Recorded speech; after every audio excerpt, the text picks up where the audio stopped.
To Mrs. Seville, England, St. Petersburg, December 11th, 17.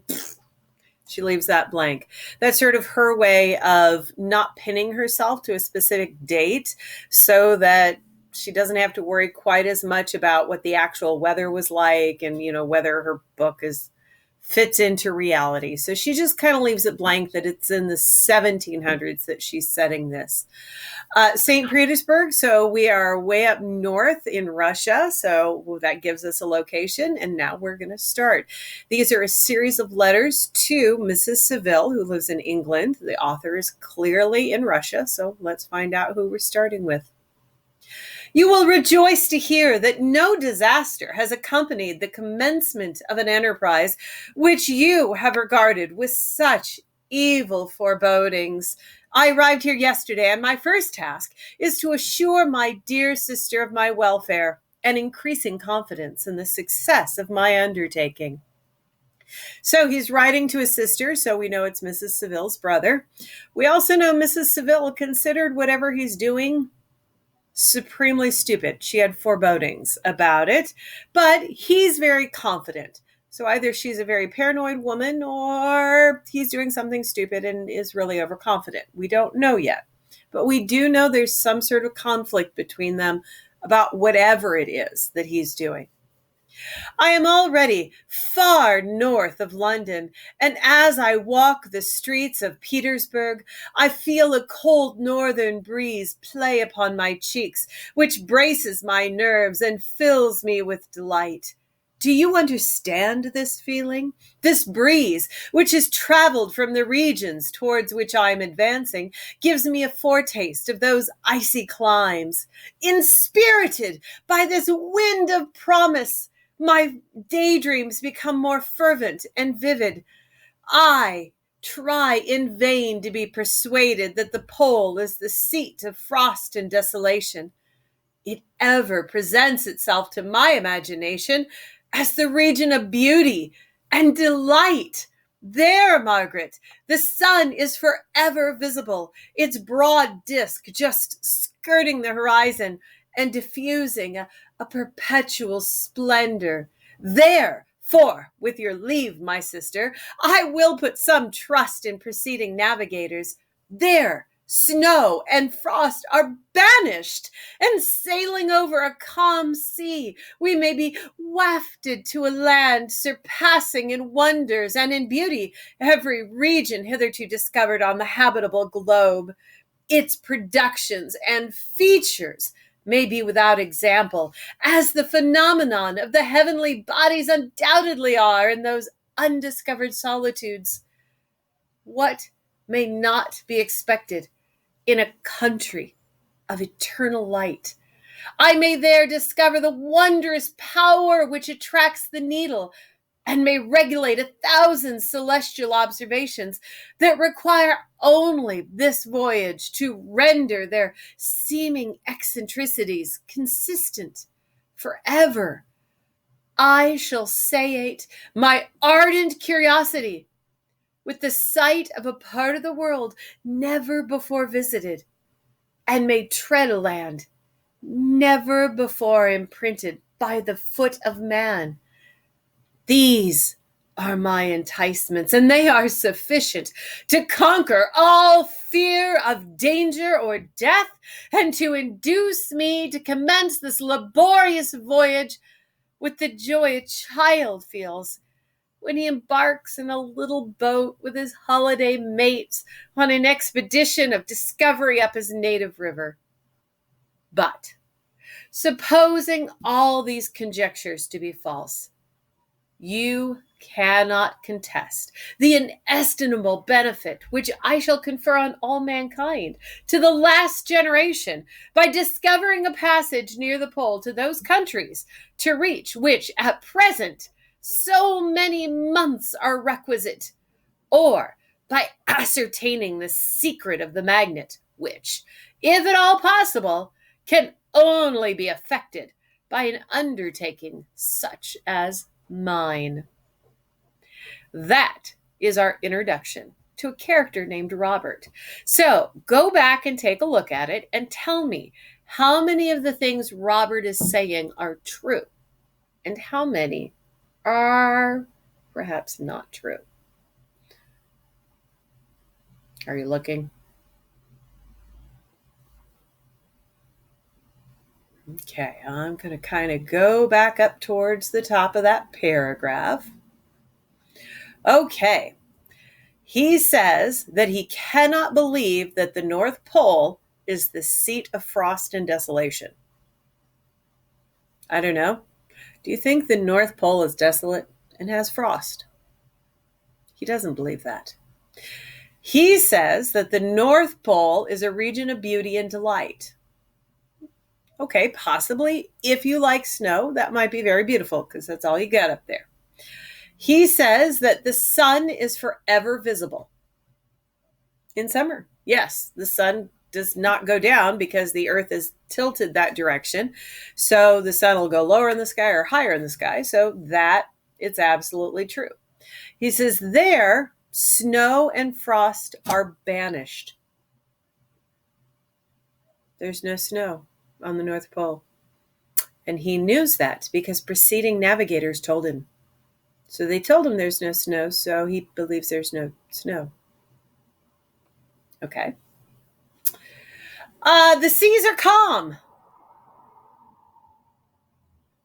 Yes, the North Sea is absolutely known for being calm. That they will be wafted, gently drift to a land surpassing wonders and beauties.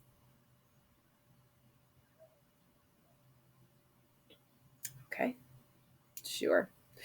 Okay, he is going to discover why a magnetic needle always points north. So by visiting north, he'll discover why magnets point north.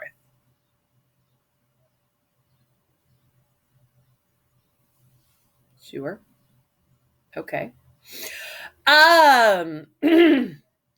He's going to visit a land that man has never been to before. In the 1700s, it's true, no one had reached the North Pole, so that part is true. He then compares going to the North Pole to a little boy who has a little boat and goes up the local river with his mates because it's fun.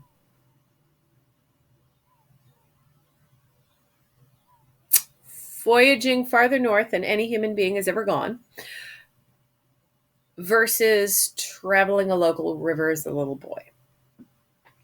So you tell me, if you are Robert's sister and you just got this letter, how worried are you about your brother? And thinking back on your childhood, was he ever dropped on his head? Because that's not a highly sane reaction to the North Pole. Now, it is normal to want to adventure. Lots of people want to adventure. But he doesn't seem to be gripping well with reality here. Okay, let's keep going. Next paragraph. These reflections have dispelled the agitation with which I began my letter, and I feel my heart glow with an enthusiasm which elevates me to heaven. For nothing contributes so much to tranquilize the mind as a steady purpose, a point on which the soul may fix its intellectual eye. This expedition has been the favorite dream of my early years. I have read with ardor the accounts of the various voyages which have been made and the prospect of arriving at the North Pacific Ocean through the seas which surround the pole. You may remember that a history of all the voyages made for purpose of discovery composed the whole of our good Uncle Thomas's library. My education was neglected, yet I was passionately fond of reading. These volumes were my study day and night, and my familiarity with them increased that regret which I had felt as a child on learning that my father's dying injunction had forbidden my uncle to allow me to embark in a seafaring life. A couple things. We know he wants to do this because he's been reading about it, but why is he reading his uncle's library? Well, because they talk about his father dying. And his father's dying injunction, command, is that he can't go to sea. And the uncle was in charge of making sure that that happened.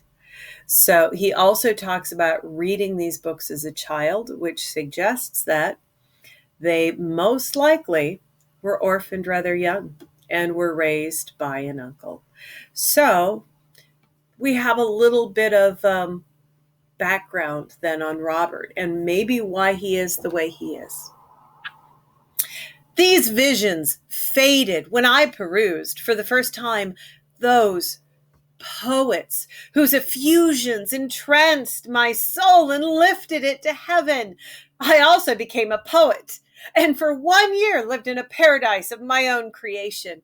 I imagined that I also might obtain a niche in the temple where the names of Homer and Shakespeare are consecrated. You are well acquainted with my failure and how heavily I bore that disappointment. But just at that time, I inherited the fortune of my cousin, and my thoughts were turned into the channel of their earlier bent. He wanted to be a poet. He stuck with it for 1 year. And he wanted to have his name up there with Homer, author of the Odyssey, and Shakespeare. And he thought he could do that in 1 year. And when he wasn't famous, after a year, he quit. He called himself a failure. He inherited money and decided, I'm going back to my original love, which is voyaging. Are you starting to get a sense of what kind of guy Robert is? And if you're his sister getting this letter, just how worried are you? Okay, back to the letter. 6 years have passed since I resolved on my present undertaking. I can, even now, remember the hour from which I dedicated myself to this great enterprise. I commenced by inuring my body to hardship. I accompanied the whale fishers on several expeditions to the North Sea. I voluntarily endured cold, famine, thirst, and want of sleep. I often worked harder than the common sailors during the day and devoted my nights to the study of mathematics, the theory of medicine, and those branches of physical science from which a naval adventurer might derive the greatest practical advantage. Twice, I actually hired myself to an undermate in a Greenland whaler and acquitted myself to admiration. I must own I felt a little proud when my captain offered me the second dignity in the vessel and entreated me to remain with the greatest earnestness. So valuable did he consider my services. So we do see here that he is preparing, he is dedicated. He knows what he has to do. So he's both preparing himself physically and mentally. So he's not just, hiring a boat and trying to sail straight to the North Pole. So maybe he's not a complete idiot. And now, dear Margaret, do I not deserve to accomplish some great purpose? My life might have been passed in ease and luxury, but I preferred glory to every enticement that wealth placed in my path. Oh, that some encouraging voice would answer in the affirmative.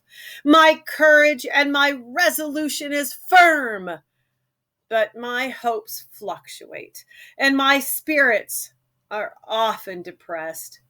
I am about to proceed on a long and difficult voyage, the emergencies of which will demand all my fortitude.